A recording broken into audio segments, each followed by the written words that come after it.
Halo, perkenalkan saya Vina Alimsyah dan partner saya, Tantri Ardiwinata, akan mempresentasikan mengenai pemisahan antraquinon dari buah mengkudu secara kromatografi lapis tipis preparatif.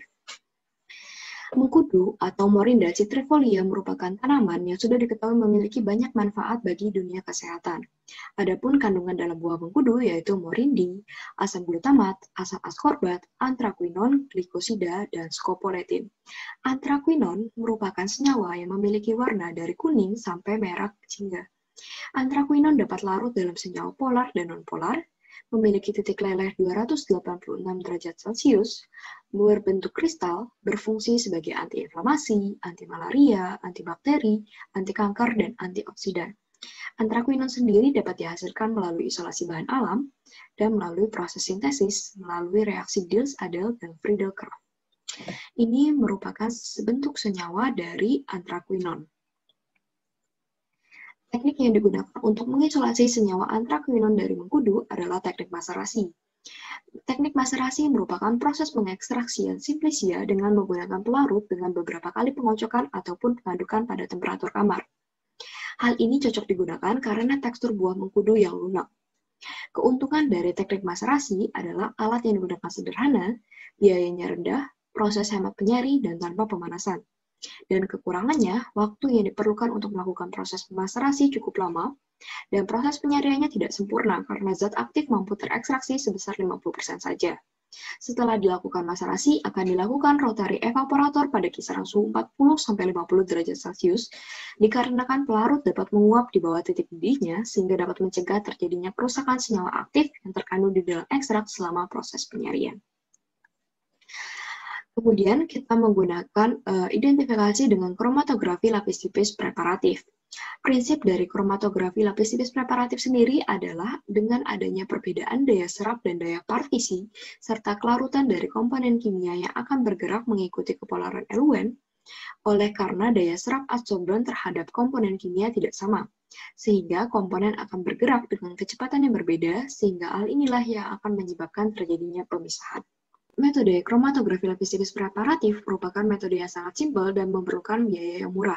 Metode ini menggunakan adsorban sekitar 0,5-2 mm. Pembatasan ketebalan lapisan dan ukuran plat sudah tentu akan mengurangi jumlah bahan yang dapat dipisahkan dengan menggunakan kromatografi lapis tipis preparatif. Ukuran partikel dan porinya kurang lebih sama dengan ukuran tingkat mutu dari kromatografi lapis tipis. Adapun adsorban yang sering digunakan dalam KLT preparatif adalah silika gel dan aluminium oksida. Silika gel umumnya mengandung zat tambahan kalsium sulfat untuk mempertinggi daya lekatnya. Zat ini digunakan sebagai adsorban universal untuk kromatografi senyawa netral, asam, dan basah. Sedangkan aluminium oksida mempunyai kemampuan koordinasi dan oleh karena itu sesuai untuk pemisahan senyawa yang mengandung gugus fungsi yang berbeda. Aluminium oksida mengandung ion alkali dan dengan demikian bereaksi sebagai basa dalam suspensi air. Di samping kedua absorber yang sangat aktif ini dalam hal tertentu dapat digunakan Kiesegull yang kurang aktif sebagai lapis sorpsi. Adapun prosedur kerja kromatografi lapis tipis preparatif yaitu cuplikan yang akan dipisahkan itu akan ditotolkan berupa garis pada salah satu sisi plat lapisan besar. Kemudian dikembangkan secara tegak lurus pada garis cuplikan sehingga campuran akan terpisah menjadi beberapa pita. Pita ditampakkan dengan cara yang tidak merusak jika senyawa itu terwarna dan penyerap yang mengandung senyawa pita dikerok dari plat kaca. Kemudian cuplikan akan dielusi dari penyerap dengan pelarut polar. Adapun alat dan bahan yang digunakan dalam percobaan yaitu adalah buah mengkudu, heksana, metanol, etil asetat, reagen Bontrager, timbangan gram, mortar dan stamper, TLC chamber, lempeng silika, dan alat cetakan plat KLTP. Selanjutnya akan dilanjutkan oleh partner saya, Ardi. Kemudian untuk cara kerja pembuatan lempeng kasedium preparatif itu dimulai dengan menyiapkan silika gel, kemudian ditimbang. Setelah ditimbang dimasukkan dalam mortar bersama dengan air secukupnya. Kemudian kaca untuk cetakan silika preparatif dibersihkan dengan air, sabun, dan alkohol. Kemudian silika gel tadi dicetak ke dalam alat pencetak, kemudian dikeringkan di udara terbuka, dan diaktifkan pada oven suhu 110 derajat Celcius selama 15 menit. Setelah itu, kita masuk ke cara kerja pemisahan antraquinon. Pertama-tama kita timbang buah mengkudu kering sebanyak 100 gram, kemudian dimasukkan ke beker gelas bersama metanol dan magnetibar. Setelah itu dimaserasi selama minimal 4 jam. Setelah itu dibekatkan dengan alat penguap tekanan rendah dan dipartisi secara bertingkat dengan corong pisah dengan menggunakan heksan, etil asetat, dan metanol. Dari ketiga pelarut tersebut akan menghasilkan masing-masing senyawa, dan setiap senyawa tersebut akan ditotolkan pada plat KLT analitik. Kemudian dipilih fraksi yang paling banyak memberikan warna positif dengan uji bond trigger, yaitu dengan memberi reagen bond trigger. Kemudian ditotolkan pada lempeng silika preparatif dalam bentuk pita. Next. Setelah itu dielusi dengan fase gerak terpilih dari kromatografi lapis tipis yang tadi. Setelah itu, ditutup menyisakan bagian sampingnya, kemudian disemprot dengan reagen bond trigger. Nah, lalu senyawa tersebut dikerok berdasarkan warna yang berbeda dan disimpan pada vial yang berbeda juga. Lalu dilarutkan dengan metanol, disaring dan diuapkan. Lalu yang terakhir menghitung rendaman isolat dan nilai RF-nya.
Dan berikut adalah hasil percobaan yang kami terima dengan jenis pelarut heksan banding etil asetat 1:1 dengan warna pita A, B, C, dan E.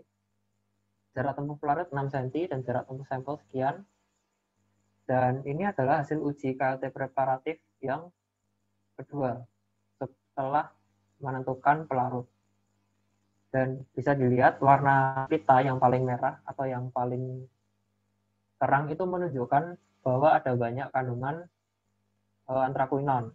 Nah, di sini pita warna A, pita merah, pita A maksudnya, itu memiliki RF 0,167. Kemudian untuk persen rendamannya sendiri didapatkan dari 3,112 gram untuk massa sampel dibagi 100 gram untuk massa serbuk buah mengkudu kering, kemudian dikali 100% sehingga hasilnya 3,112%. Perubahan warna senyawa menjadi merah menandakan bahwa kandungan tersebut mengandung antrakuinon. Gugus fenol pada antrakuinon itu bereaksi dengan reagen bond trigger, kemudian membentuk kompleks fenat berwarna merah. Dan semakin banyak warna merah dalam KLT lempeng silika tadi, itu berarti kandungan antrakuinonnya semakin banyak. Dan fraksi yang diambil tersebut merupakan fraksi dari metanol. Karena pelarut metanol itu merupakan pelarut yang terbaik untuk mengekstrak antrakuinon. Nah, kemudian pemurnian itu dilakukan dengan metode kromatografi lapis tipis preparatif yang didasarkan pada partisi dan partisi seperti KLT biasa. Namun perbedaannya itu KLTP lebih digunakan untuk pemurnian karena pita yang dihasilkan itu bisa dikeruk. Nah, kemudian hasil KLT preparatifnya yang fraksi metanol itu dilihat ada fraksi A, B, C, D, dan E seperti tadi, dan yang diambil merupakan fraksi yang A. Kenapa? Seperti yang sudah saya jelaskan tadi, ya, kandungan antrakuinonnya itu paling banyak, dan RF-nya itu mendekati antrakuinon, jadi itu yang dipilih. Next. Dan berikut adalah daftar pustaka yang kami gunakan. Sekian dan terima kasih.